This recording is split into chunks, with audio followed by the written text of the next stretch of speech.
Here we go, episode 122 of the Hardline Sports Talk. I'm Michael Merlo. That is John Michael Masiri. Live once again from We're back. JM's basement. So back. We're Hey, in person. We're We're above ground. We're above ground. I wasn't saying that is a bad thing. Yeah, no, it's good. We're back in person. It's better than being over the computer. We had some technical difficulties last week. You couldn't even get an episode out. Yeah, no. So we're back here, though, and we're very excited.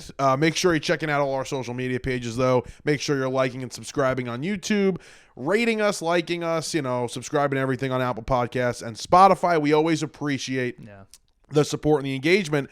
JM, last Sunday was the best Sunday of the NFL season, and it definitely delivered.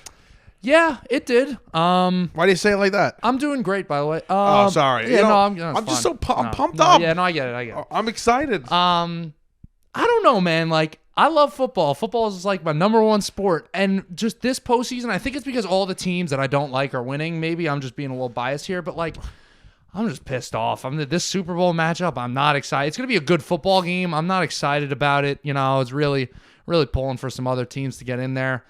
And, I'm just so tired of seeing the freaking... We're going to get into the Ravens game. The Ravens, oh, man, their whole coaching staff should be executed in the middle of the city's center right now. I mean, oh, my God. That's what did I watch on Sunday? That's definitely a little excessive. I think we could say that about another coaching staff. And one Dan particular coach, we will talk about Dan Campbell, and that's where we're going to lead. We'll save the Chiefs and the Ravens for a little bit. I think the number one story is what Dan Campbell, and I've been calling him Dan Campbell all day long now. So if I say Dan Campbell, I really mean Dan Campbell, the head coach of the Vikings, the Lions. Oh, good. Maybe soon. Maybe, because honest to God, JM, I think when you have this scenario right now, you're about to lose Ben Johnson, okay? Ben Johnson might be the next, Kyle Shanahan, Sean McVay, the young, hot offensive coordinator, getting a job and going to a franchise that's going to draft a franchise quarterback and just be a very good head coach.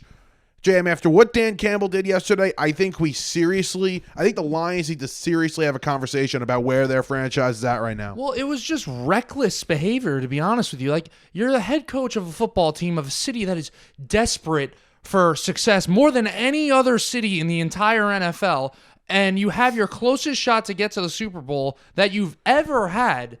And we're out here making, go-for-it decisions and silly, stupid, over-aggressive decisions with multiple touchdown leads and going up against, a fantastic team, a fantastic system on the road, a storied franchise. It was just a ton of irresponsible, stupid, boneheaded decisions. Analytics, and I don't know if Dan Campbell is a analytics guru, right? I mean, every time we've spoke about how many times we've laughed about it, even in person, when we're watching football games, the analytics on the screen will tell you just to go for it all the time. And the math may tell you, even 4th and 3 at your own 25-yard line, to go for it. It makes the most sense statistically, and your probability of winning the game might be at its highest if you go for it. But JM, the one thing, and we say it all the time, in sports, and no matter what sport we're talking about, analytics cannot tell you the human emotion. It cannot account for momentum, and that's the biggest thing in this game, okay? When they had the chance to go up 3 scores, you kind of felt the momentum turning back to San Francisco, and they get the stop on 4th and 3, and then that was it. You knew after that big play to Ayuk happened, and they made it 24-17, that football game was over right then and there. Yeah, you knew it was just all going to come crashing down. You nailed it right on the head with the analytics. Listen, I think the first episode of this show, we were talking about war and, baseball analytics. Like, personally, I've always been a fan of analytics. The difference is I'm a fan of analytics when evaluating players, maybe not so much in game situations, especially in football, where you have so many decisions to make and so many decisions that are made based off of, like you said, momentum. human emotion, the situation where you're playing, the weather.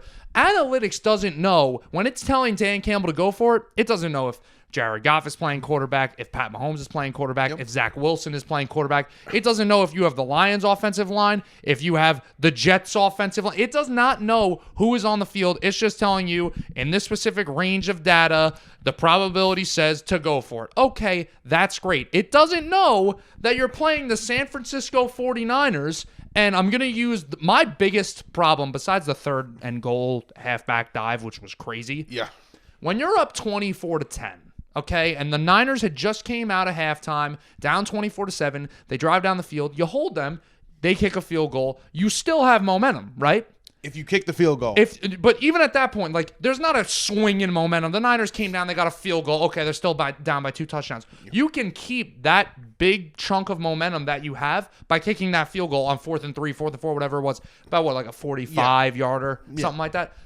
Am I wrong? I'm kicking that field goal all day long. I'm kicking that field goal. Listen, there was a point in time in the first half. Remember in the first half when it was literally at the end of the half. It was 21-7. Yep. And they had a chance to, it was 4th and goal at the 3. There were 10 seconds left. Yep. If Dan Campbell wanted to go for it on 4th down there, it would have made more sense in that situation because you have all the momentum in the world. Yeah. It's 4th down. It's the end of the half, 4th and goal, I should say, and you're at the 3-yard line. I would understand you going for it in that situation. If that's your identity, then okay, go for it there. But this is a championship football game. This is championship level football, playoff football. Mm-hmm. Situations change. I don't give a rat's ass what your identity is in the second half when you could just match what the 49ers did in kicking a field goal to come out of the half. And you're halfway through the third quarter now. You're a quarter and a half away from going to the freaking Super Bowl. Just kick the freaking. It's so frustrating because listen, I didn't really have a rooting interest in the game, but for these fans, man, that have just been tortured their entire life. This isn't week 12. This is the NFC Championship that we're talking about right now. You can make those decisions when it's week 12 and you're playing Atlanta at home. Okay, big deal. Get aggressive. You're on the road in Levi Stadium against the San Francisco 49ers, who have been basically the kings of the NFC the past 5 years. What are you doing? This is not a time to be messing around and getting cute. And you have, like you mentioned, you have this team on the ropes, the San Francisco 49ers, who have owned this conference. You have them on the ropes. You have them beat. They had this team beat yesterday. And then just the asinine decision to then double down on it in the fourth quarter. You're down 27-24. He goes for it again. I started laughing. Crazy. You had to think, and again, the momentum was completely on San Francisco's side. Their defense had finally showed up after having throwing up all over themselves in that first half. They finally show up in that second half. They're making stop after stop. They come at Goff. He has to roll out to his right. He's got nothing. He throws it away. And that's it. That's the ball game. The ball game was determined after that Ayuk play, and they went in and scored a touchdown. But it was just I don't think we've seen in a very long time a coach legitimately lose his team a football game. He legitimately lost his team in this football game. You had to know it was going to happen from all the games throughout the season, going back to that Dallas game where, maybe the refs made the wrong call. Dan Skipper reported eligible. They didn't say anything, whatever. To be that aggressive in that situation, they ultimately lost the game because they just elected to not go to overtime. They elected to still go for it, and they didn't get it, which was a crazy decision. Yes, they should have gotten that call. They should have gotten the 2-point conversion. They should have won the game. After the call was made, though, kick the damn PAT. Don't go for it from 7 yards out. That's ridiculous. But again, it's the same situation you just brought up. Again, it's late in the year. Your seeding for the most part was basically decided at that point, and it really had no effect on them. They didn't move up, and even if they were the 2 seed, they still had the 2 home games anyway. So it ended up working out where that game didn't matter. But you just saw it. That's his identity, and his identity is reckless behavior. And again, you have one of the best offensive minds in your building.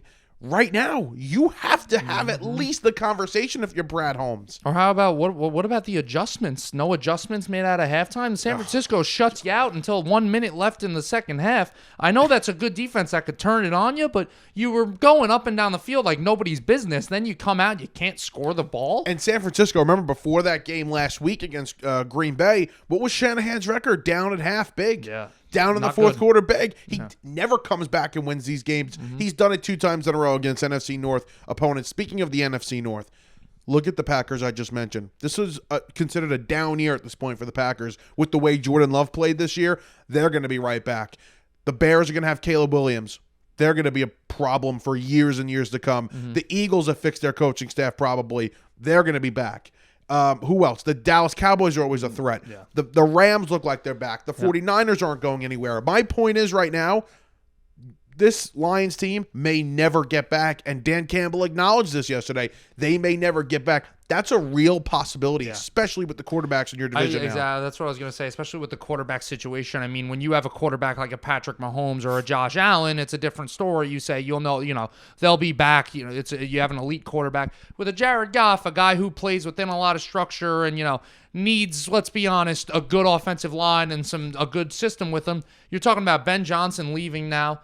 What's going to happen? Because let's be honest, Jared Goff, he gets a little too disrespected sometimes. I think people, I've given him a little more respect this year, but the guy's played with 2 of the brightest young offensive minds over the course of his career between Sean McVay and now Ben Johnson. And, I'm sure Ben Johnson will end up wearing a Washington cap or a Seattle cap. So that's going to be unfortunate for Goff's future. Yeah, definitely not good for Goff's future. And you got to shout out Amon-Ra St. Brown. How many big plays, big catches in that first half did he make for first downs? Every time they needed a big play, he went to Amon-Ra, and Amon-Ra made the play. Yep. I mean, so that first half, I just went back and rewatched the game. Unbelievable what they were able to do in that first half. And then the second half, they throw up all over themselves. It's like my new favorite term, throw up all over themselves. Isn't it amazing what you can do when you have a good offensive line, though, on offense? Yeah. As coming from a Jets and a Giants fan, like when you're watching these offensive lines play, it's like, a 1 yard gain. What the hell was that? That's easy? Not happening again. And they're getting 5 yards a clip on runs, and it's opening up the passing game. You have these quarterbacks doing these 7-step drops. It's easy to watch. When they need the yardage, these teams, they get it. It's easy for them, and it's difficult for us to watch when we watch our teams because it's not that easy. You mentioned the protection. Look at Jared Goff. He drops back, especially in that first half. They started to get after him in the second half, but in that first half, he had all day to throw the football. And I think that was more of the defense of San Francisco. They were not good, and in that first half, they haven't been really good lately. They were good in the second half. Pass defense especially has looked a little suspect. They don't get a pass rush either. Chase Young, the most overrated player in football. He might get benched. You see that? Yeah, they should. That play was ridiculous. That play with Gibbs on the 3rd touchdown of the half, that was embarrassing. He should get benched. That's ridiculous. He's the most overrated player in football. He's just a name. I was saying it last week. I'm like, Chase Young is just a name. Yeah. They had 1 sack going into that game. Since he's been traded to San Francisco. A couple of things. Purdy, listen, I thought Purdy was okay, right? Didn't have to do too much. He moved around. He's mobile. Well. He's mobile. I've been saying that for a couple weeks now. He can move in the pocket. He ran for a couple first downs last night. So, the interception, I really can't blame on him. Probably wasn't a good decision, but his arm gets knocked into. He was fine. I think last night it was just more of a San Francisco didn't win it. It was Detroit losing it. I don't know if I could go that far to say it. I think it is. I don't know. I hate stupid cliches like that, to be honest with you. There's going to be points scored by either team. What frame of the game what minutes it's scored in doesn't really matter to me. Like, I don't view it as, they lost that game. Like, it's I don't think so, man. San Francisco just outcoached them in the second half. I think, their roster they had too much firepower, like they do anyways when you look at both of those rosters. And I think the Lions were bound to fizzle out with Jared Goff and with the way that Campbell was coaching that game. I don't think they kind of handed them the win. I don't know. I think, you look at the decisions they make, they don't get those 4th downs. They score the touchdown. Then you have it's 24-14. They just fumble the ball right there. Now it's a tie game. And, just continue on and on. It just spiraled out of control. But you knew by watching that game and who the Lions were going up against that if they took their foot off the gas pedal or, started making some mistakes like the Gibbs fumble and turnovers, you knew that San Francisco could come back in a heartbeat. Things were going to... They required some close to perfection in the second half, and they didn't do it. No, just, I'm not saying you have to run the clock out, but I mean, can we just sustain a couple of long drives and you're probably going to win the game? Yep. It's just an all-time loss in my opinion, just because of the decision-making where if you do kick a field goal just once in those spots, we're talking about a completely different game. We don't know what would happen, momentum-wise and just all that. Well, to segue into the next game, I don't think that was the worst coach game on Sunday. I think it was. Baltimore Ravens at 3 o'clock outdid the Detroit Lions, especially when we're talking about game plan. Game plan, yes. I will give you that.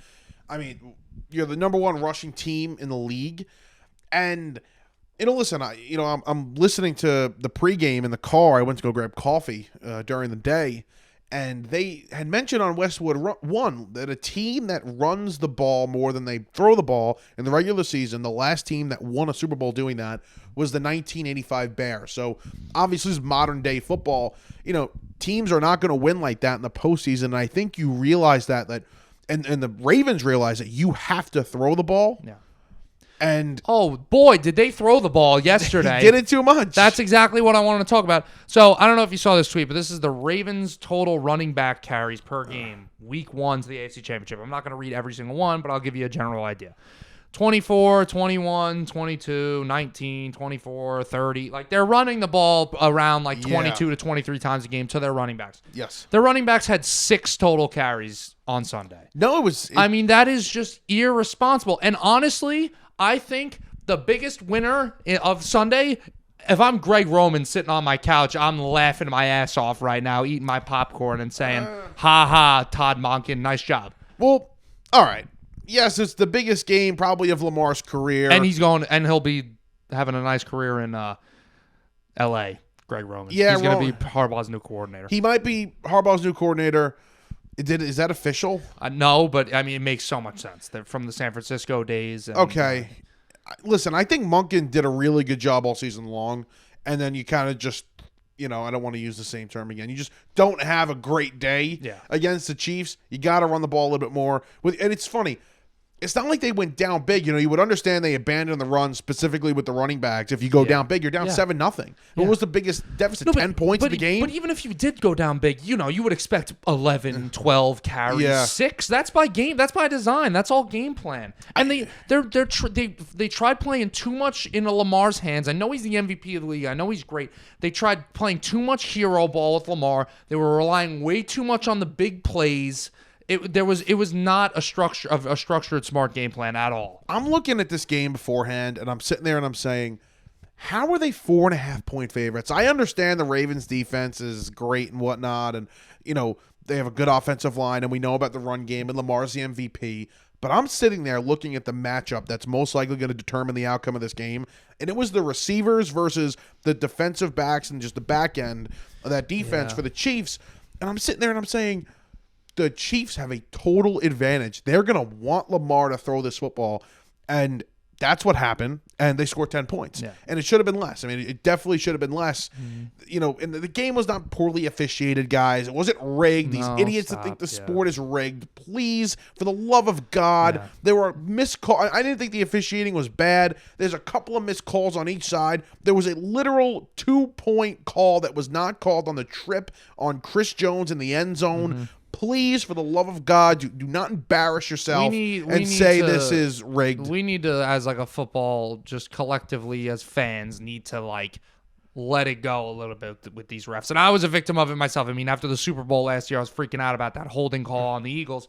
But how many of these games now do we look at calls and say, "Oh, that ruined the game"? I mean, what's it going to be every single game? If if the Niners ended up losing that game yesterday, all over Twitter, that roughing the passer that wasn't called, the guy's headbutting Brock Purdy on the ground. Yeah. Oh, it would have been a disaster. Twitter would be burning down right now. You know what? The officiating was bad this year. It was during the regular season.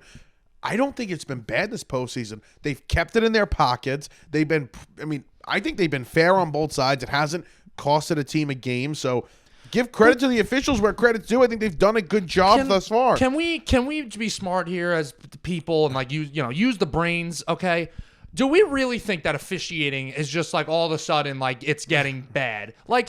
No, it's just so happens that in 1960 they didn't have phantom cams and instant replay and super slow-mo in 4K. These calls got, went through the wayside. But, like, also, the game is, I don't want to use the word softer because it's for player safety, but there are definitely, as you go along, you're A, learning things to keep players more safe, and B, you're getting more sensitive reactions from teams and everything because of the instant replay and because of how hard these guys train and run and the injuries that are happening. Injuries, the refs are trying to keep the game safer. That's what the NFL is instructing them to do so they don't get hammered with CTE lawsuits. Yeah. It's what's going to happen. There's a lot of calls and we're going to, criticize every little thing. It's a part of the game. It sucks. But what are you going to do? You going to have AI refs? No. You got to call a whole if honestly, if there was like a automated refereeing system, there'd be holding every single play. Yes. There'd be illegal contact every single play. Like, and people be begging for the old system and the old referees. Exactly. So you want to talk about coaching? I'm a huge John Harbaugh guy, but they were unprepared and they were completely undisciplined and they clearly were not ready for the moment. The moment was too big for them. And then you flip it over to the other side where you have, and I'm going to compare them, the Belichick, Brady, Gronk feel right now with this team. I agree. Like, you can't deny it. Because they have the down year. Obviously we saw Kelsey in the regular season. Maybe he was banged up, whatnot, just was not the same player. Mahomes dealt with a lot of bad play with his wide receivers. Andy Reid, the offense was not there. He loses his offensive coordinator in Bieniemy. And then the postseason comes around and you play two really good teams on the road and you go there and you beat them in their own house. This is Brady, Belichick, Gronk-esque. This is New England Patriots football. I shouldn't say football, but just esque. It just feels like that run right now. It's so impressive what they've been able to do this postseason. And it feels like if Pat Mahomes wins this Super Bowl, that he's going to be on a fast track to be the greatest quarterback of all time. Like, Brady had that snag of 10 years where he couldn't win a Super Bowl. Yeah. I know they were probably saying, but no, they weren't. They weren't saying it when Brady won the third one to say, he's going to keep winning, because I'm sorry, Mahomes is a better quarterback than Brady is in terms of talent. And I think that, we would expect Mahomes to keep this going. And if he plays 20, 25 year, I'm sure he'll play 20 or around there. 8, 9. How many freaking Super Bowls is this guy going to win? I don't think he needs to get there. Like, I think he needs 4 or 5 for us to, almost like the LeBron Jordan kind of thing. I don't think he needs to get to 7, but he might very well get there. I think he's going to have a chance at the MVP mark, which is what Peyton with 5 or 6, whatever it is. 4, I think. I think Peyton. Let me see. I believe he has 4. I was looking at Peyton Manning in class today. He has 5. He has 5 MVPs. Oh. I think Mahomes can get to there. To me, Mahomes is 2 right now. It's Brady and Mahomes for me on all-time quarterbacks list, even with Mahomes being 28 years old, especially if he wins this one. But before even, the game starts, he's number 2 for me right now. And, I'm a huge, Brady, listen, he's the greatest of all time. I don't want to hear anything differently, but I think there's a serious chance that Mahomes can get there. But Mahomes has a chance to be both greatest of all time. And what I mean by that is I'm the believer of Aaron Rodgers is the greatest quarterback I've ever seen. Can I ask why, though?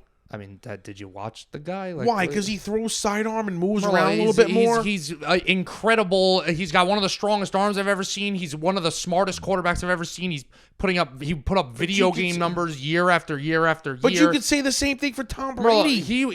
Rodgers was the first guy where you saw these Mahomes type plays and throws, the off balance across the body on the run. Yes, but he was the guy who perfected that. Yes, but the true best thrower of the football of all time, it's Tom Brady. No, he's the greatest football player to ever live. He's not. He's the greatest football player because of his accolades. He's a top 10 talented quarterback ever who had a Hall of Fame head coach, who had great defenses, who had some Hall of Fame weapons with him. I'm not saying he's overrated. He's a fantastic Hall of Fame caliber quarterback with the rings or not. He is not the greatest thrower of the football ever.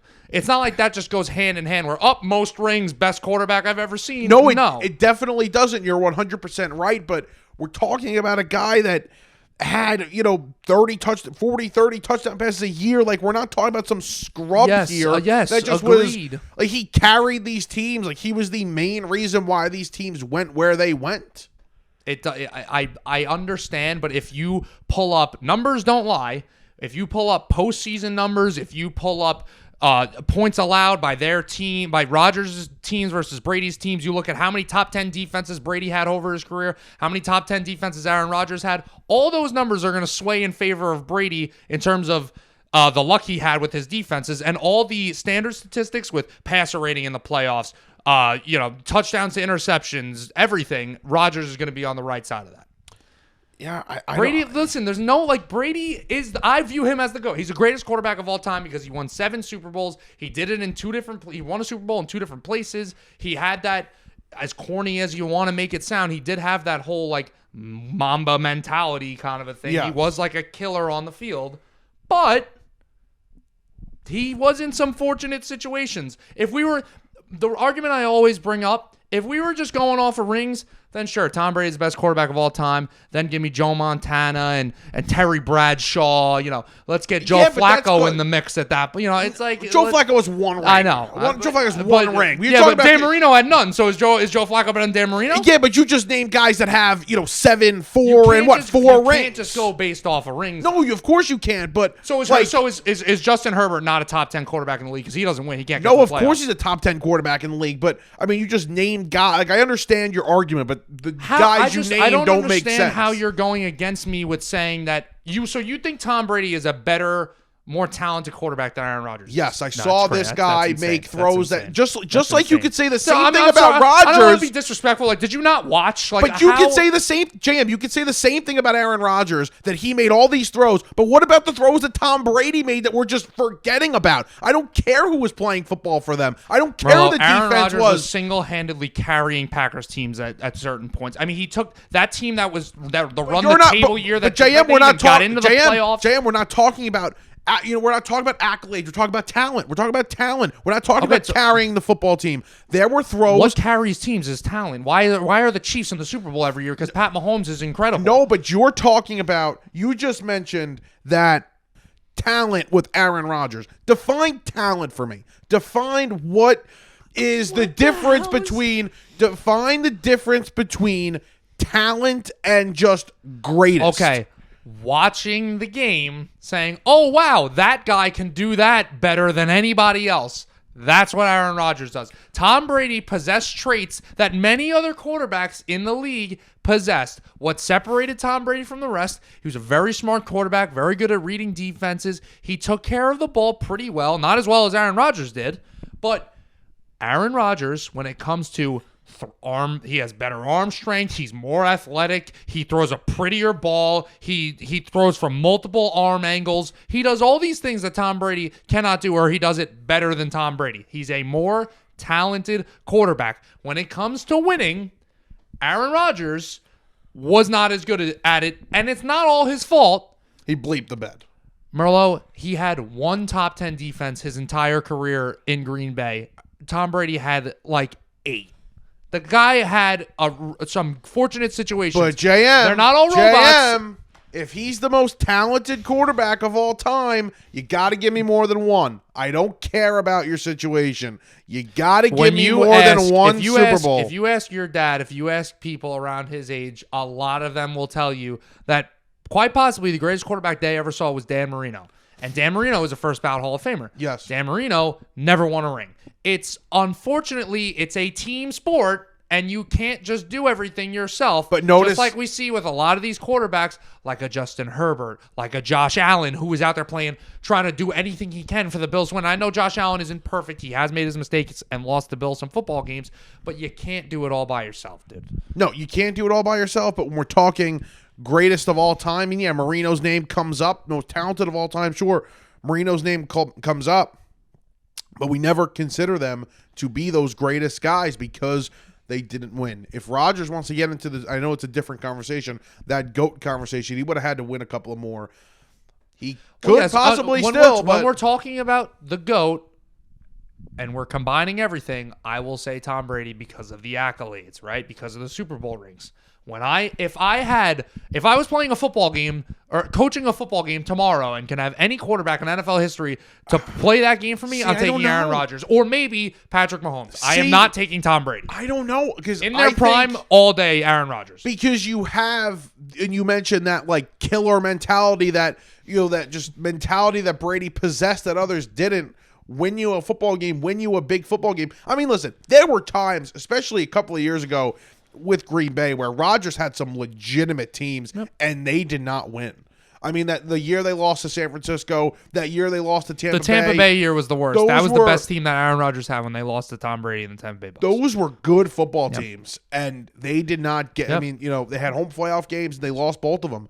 Those are bad marks on Rodgers' legacy. All right, we'll finish up here. The Chiefs. Again, give credit to Spags, right? I mean, he is a fantastic defensive coordinator, and it almost seems like he steps up in every big game he plays, man. Yeah. And he doesn't play, but every big game he's coaching, his defense gets up and they play, inspired football, and that's what this team feels like. The Chiefs right now have embraced this underdog mentality because they've been underdogs the last 2 weeks and they're underdogs again somehow in this Super Bowl, but they've embraced being the villain and embraced being the underdog, and you could see it when you listen to Mahomes and Kelsey speak. Yeah. I mean, I can't believe, like you said, that they're going to be underdogs for this game. Was it 1.5 right now? It dropped in San Francisco's It might be favor. 1 right now. I mean, we're going to get into it next week with our predictions for the games, but at this point, it is kind of tough to pick against them. They have embraced that mentality. And listen, I was wrong. I will sit here and tell you I was dead wrong about the Chiefs. I said, I think it was towards the end of the regular season, I said I would genuinely be shocked if they made it to the Super Bowl. And I don't blame myself for saying that. And I am shocked. I stand by it because when you look at the way that team was playing and the problems on the offensive side of the ball and the sloppiness and the penalties and the drops and everything, I just thought you don't have the home advantage anymore. You just look really sloppy. Who knows if that defense is going to hold up? You're going to have to play some pretty good offenses. And I was wrong. And as great as Patrick Mahomes is, this defense needs to get a ton of credit. I mean, they've given up an average of 13 points per game in 3 postseason games against Josh Allen, Lamar Jackson, and the sexy Miami Dolphins offense. So give credit where credit's due there. Defense deserves it. That secondary is great. Chris Jones is a first ballot Hall of Famer. Yep. It's very impressive what they've been able to do. And that's really the reason why. I mean, obviously it's Mahomes and Kelsey and Reed, but I look to that defense, and that's why they're so scary. And, before, I think the last time we were in here and we recorded in person was about a month ago. It was almost exactly a month ago, right after Christmas. And you had mentioned, we had spoke about the Chiefs, and, we were talking about that Raider game, and, you said you'd be surprised. And I said, well, I think I'd be surprised too, but you just really can't count them out. And listen, I thought they were going to lose to Buffalo. So, I can't say I've been on the bandwagon the whole time, but I had a little bit more belief in Mahomes just figuring out to go along with how good this defense has been all season long. That's the scary part of this team. It's the defense, in my opinion, right now. And L'Jarius Sneed, McDuffie, he's really, really good players in the secondary. And like I mentioned, Jones is a first ballot Hall of Famer. I'm very much looking forward to see what San Francisco is going to come out with against this Chiefs defense, because if it does not consist of running the ball a lot, I mean, oh boy. Yeah, and, just speaking of this game, I'm thinking about it on the way in. I mean, you have Purdy, right, who's just been disrespected. He's been counted out by everybody. Yeah. Nobody believes that this guy is a legitimate quarterback, and he's going to be starting a game in a Super Bowl in the biggest game of his life. It's going to be the most watched game ever. I mean, to me, and I know these aren't the teams you wanted to win personally, I think it's a great storyline. It's a fantastic Super Bowl. On the field, you have all these weapons for the San Francisco 49ers to go along with how good this defense is played. And then, you need to find some inspiration if you're San Francisco to figure it out defensively to get back to where you were earlier in the season. And this Chiefs offense has been rolling with Patrick Mahomes. Well, I think there's a lot on the line here, and I've been saying this to a couple of people. There's a lot on the line besides the obvious of getting a Super Bowl, but football philosophy and the way we view the game and the way we evaluate the game, I think a lot is on the line here, because look at these two teams, right? You have a struggling Kansas City team throughout the regular season that now puts it back together with their Hall of Fame quarterback and their Hall of Fame coach, right? And their Hall of Fame tight end. But then you have the other side, a San Francisco team who had a top 3 draft pick quarterback a couple of years ago. They end up trading him for nothing. He can't earn the starting job. They instead put Mr. Irrelevant out there and put this super team around him with this great system, that's been in the NFL for years, decades, going back to the Mike Shanahan days.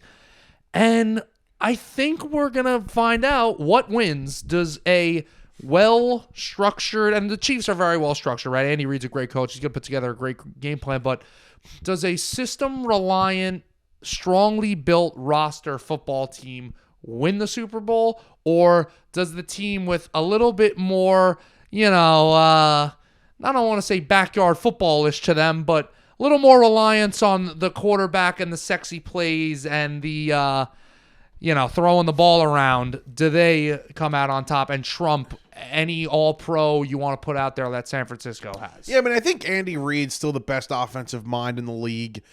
So I think it's, when you're in terms of that, I think it's even. But I understand what you're saying. Does this kind of put together quarterback with this, kid genius offensive system versus one of the greatest quarterbacks and head coach duos of all time? Is that going to be able to do it? It's almost like an underdog story, even though they're the favorites in this game.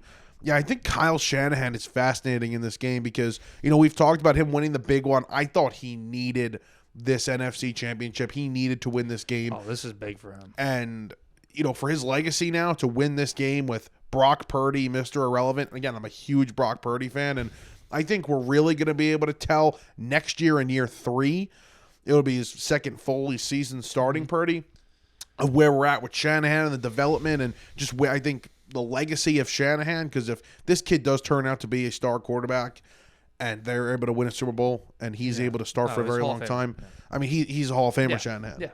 And this is Shanahan's third kick at it, right? You had the first Super Bowl with Atlanta as their coordinator, faced a ton of criticism for dropping back 3 times when they were in field goal range. They end up getting sacked out of field goal range, and that's what really, led to the Patriots comeback, the greatest comeback we've ever seen. Then you have him dropping the Super Bowl with Jimmy G back in 2019. Thank you. So his third crack at it here. This is going to be big for his legacy to finally get that ring. And I'll tell you, if I'm a running back, I am heavily rooting for the San Francisco 49ers. And I'm telling my agent, the Niners better win because you're going to use that as negotiation tactics in the draft, in contract talks, because I think this whole stigma with you can't pay running backs, you don't need a running back to win a Super Bowl. If Christian McCaffrey is a major part, if he's the Super Bowl MVP and the Niners win this Super Bowl, I think the running back market is going to be very thankful for that. Well, I think you could pay the running back and do what you want with the running back when your quarterback's making $800,000. You could you could do a lot of things that are, uncharacteristic, or what's the word I'm looking for, quirky with your roster. When you're paying the quarterback, this little money. Yeah. So I think you're right, though. And I think Breece Hall had tweeted it out last night that he had said the way that the Lions use Jahmyr Gibbs as a running back's dream.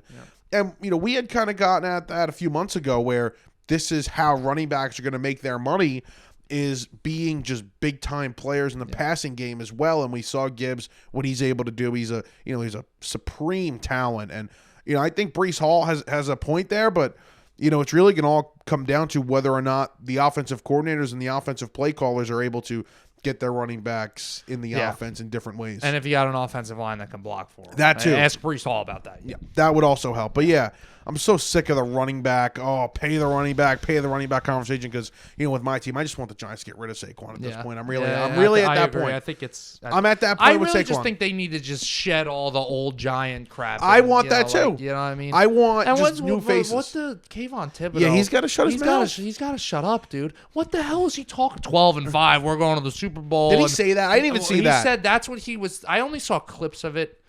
He was basically saying that going into this year, like that's what he was thinking. Like he said, they look good in training camp, and then he's like, I knew it wasn't on our side when the first game, the offense was out there, it was pouring rain, the defense went on the field, it cleared up. Like, yeah, bro, Mother Nature hates the Giants. Yeah. He's a wild cat. He's a wild card for sure. Yeah. But what pissed me off with Kayvon was what he said about the whole contract situation with Jones and Barkley. Let me just ask you this: what's more important, pass rusher or running back?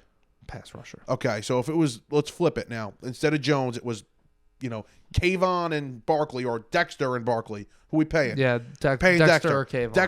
Dexter gets the contract over Saquon. Yeah. And they get the long-term contract, and you tag the running back still. So he'd be shutting his mouth if that was the scenario. Yeah. But it was Daniel Jones. So whatever. I don't want to hear anything from Kayvon. He doesn't know how to run a team. Okay.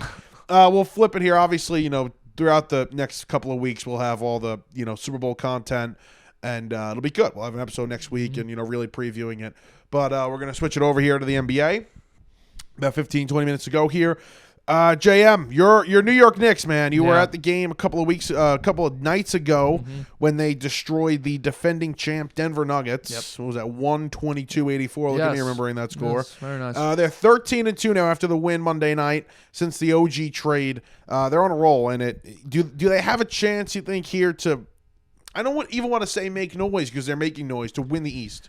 I think 100%. I mean, I think what's very important for them is I think you need to get that number 3 seed, right? Avoid Boston as early as you can. Make yourself meet Boston in the Eastern Conference Finals. Now, they're going to have to go up against a Milwaukee Bucks team at some point, most likely. They're going to have to get past in the first round whoever they end up playing, whether it's the Heat, whether it's the Pacers, the Cavs, whoever ends up in that seed.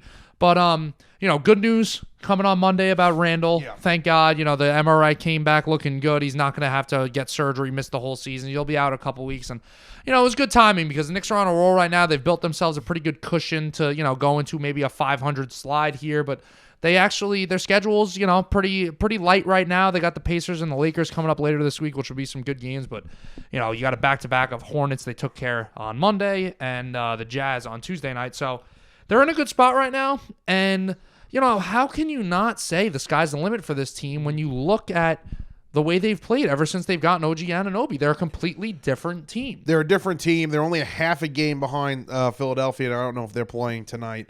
But, I mean, you like you just mentioned, they have a chance to get to that 3 seed.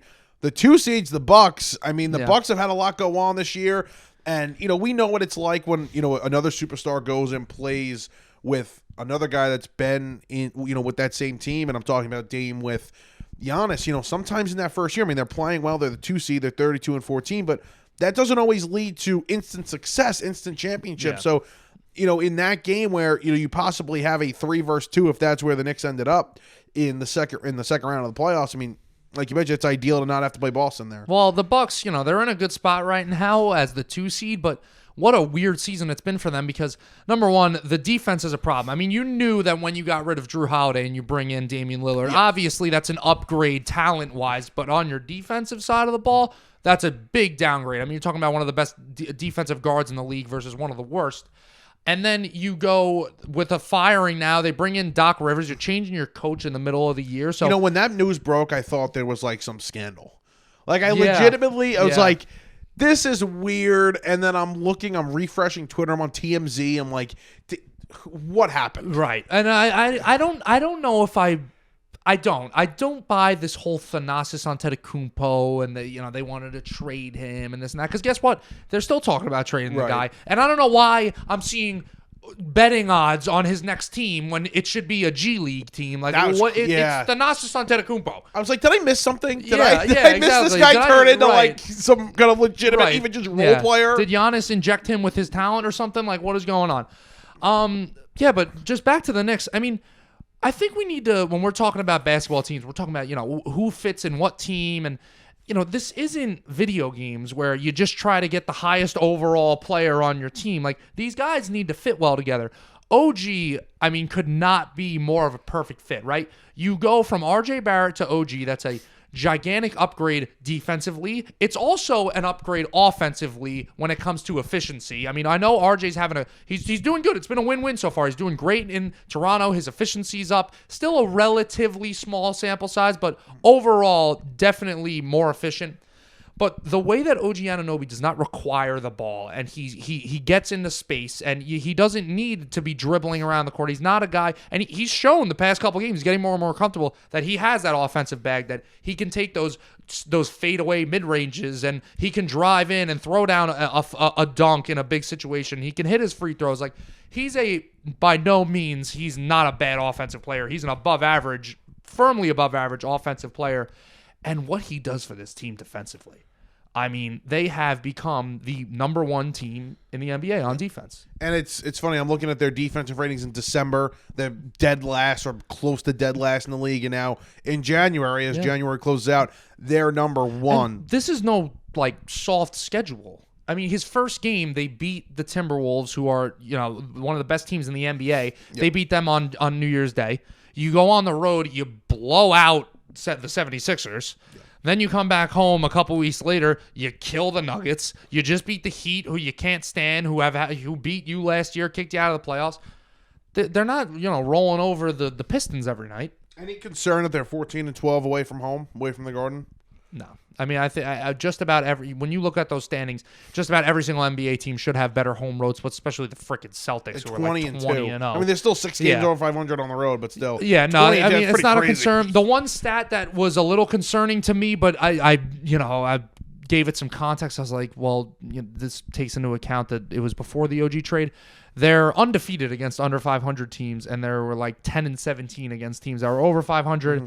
But like I just mentioned, ever since they got OG, you beat the Nuggets, you beat the Heat, you beat the Timberwolves, you beat the 76ers. So they are very capable of beating good teams, and I do really think that they are a legitimate threat. And I don't want to hear any more Donovan Mitchell and any more we need a number one. I don't want to hear Stephen A's ignorant ass on TV talking about they need a number one still over Jalen Brunson. It's absolutely ridiculous. Jalen Brunson is becoming a superstar in front of our very eyes. We do not need a number, or I hate to sound all Knicks fan. They do not need a number one scorer. Yeah, JM joined the Knicks. He's now a Knicks player. I've signed a 10-day contract. I think people are just accustomed to, and it goes back to what you said before about acquiring the highest overall players. It's you're accustomed to dealing with super teams and things like that. Mm-hmm. There's no super team. There's really good teams at the top, like Boston, like OKC, like Minnesota, but there's no legitimate super team where you're just we need to acquire every superstar possible to go out and beat them. It's not like that anymore. They definitely, I think, need to make one more move for a ball handler to come off the bench. I think a Jordan Clarkson or a Malcolm Brogdon makes complete sense.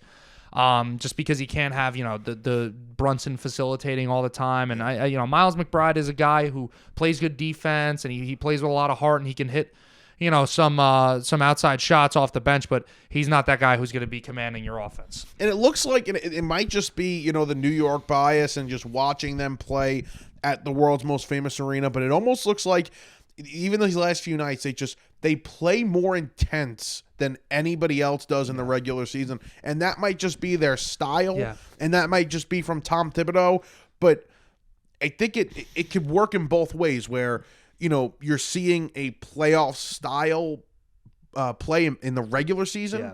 Now, will it tire them out, or will they be ready to go and already playing that playoff style level of play when they get to the postseason? They're ready to go. I think they'll be fine. I think that they've become, credit to Tom Thibodeau, they've become a very well put together offensive attack. I mean, their number one motto should be finding the open man. They're very, very good at that. And I think what the Knicks have this year that separates them from their team last year is this team's got a lot of swagger. I think they have a good identity with them. They play with a lot of heart. They have a good, across the NBA, they have a good identity. They've obviously got the respect of the media besides Stephen A. Smith's dumbass.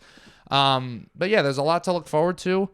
And I was going to bring up before when you were talking about the Thunder and the Timberwolves. You know what team we were wrong about was the Clippers, who look absolutely terrifying. It's unfortunate that we were wrong about them. Yeah. James Harden is giving the strip clubs a break, I guess. Or maybe it's team bonding at the strip clubs. Hey, you never know. Maybe that's why they're playing so well right now. You never know. I forgot exactly what I was want to say. I wanted to bring up a point.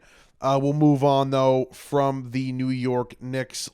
Mitch Rob coming back. That's the last thing I wanted to... Is he coming back? No, what helps their chances of making the finals, you'll also get Mitchell Robinson back at some point in the postseason. Hopefully, it should work out that way. There we go.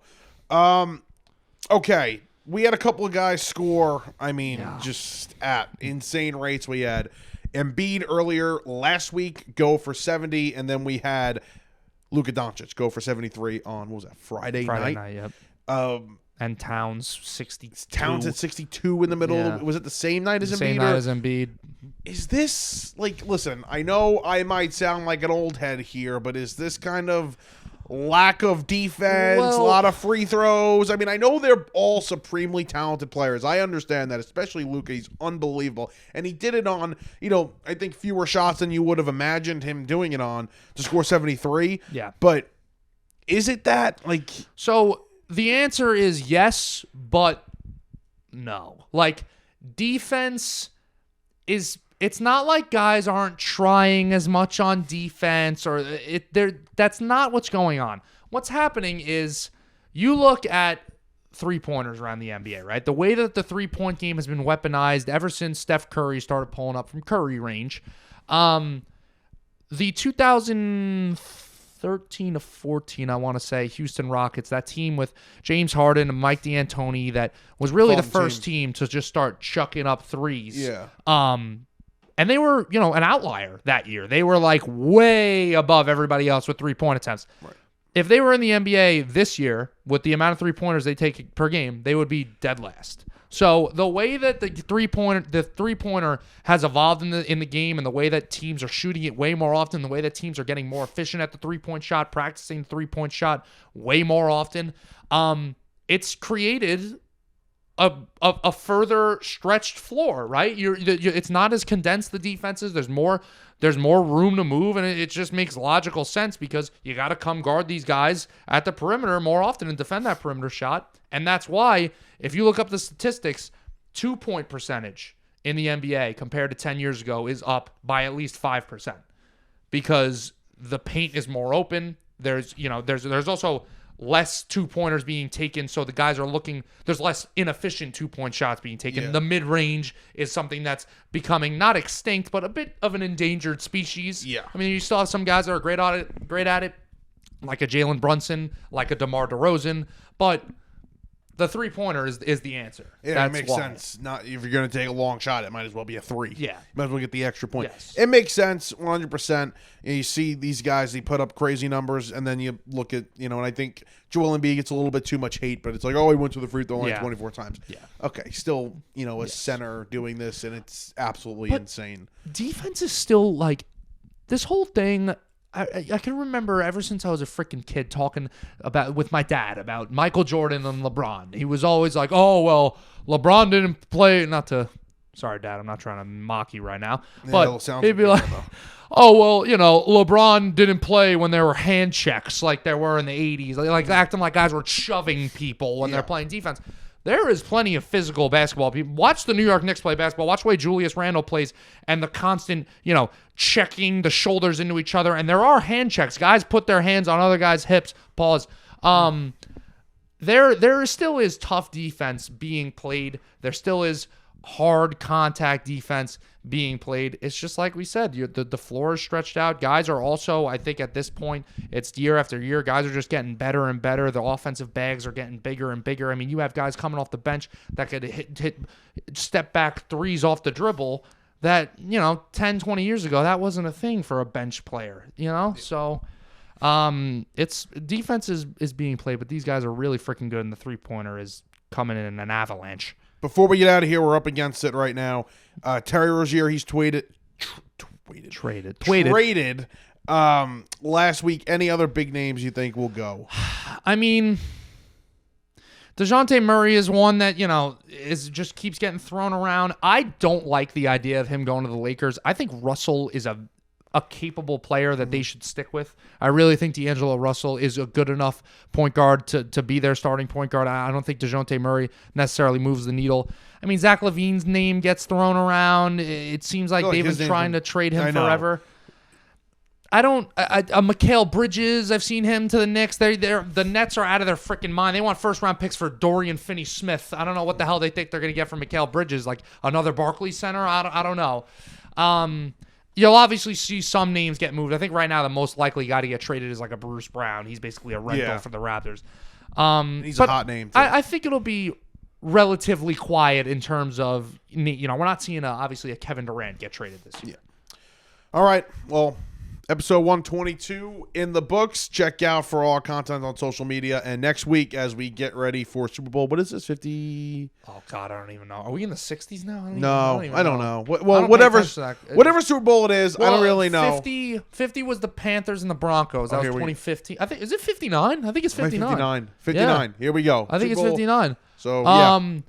We didn't get into it. Maybe we'll do another episode. NASCAR Clash, the Coliseum this weekend. Yep. Tune in. Yep, that'll definitely do it. If you're gonna be like me, I'm just gonna type in the word Pro Bowl on Twitter and mute it because I really just don't give a crap about this stuff anymore. It's just ridiculous. Doesn't deserve a mention. Yeah, I don't. Yeah, it's enough now.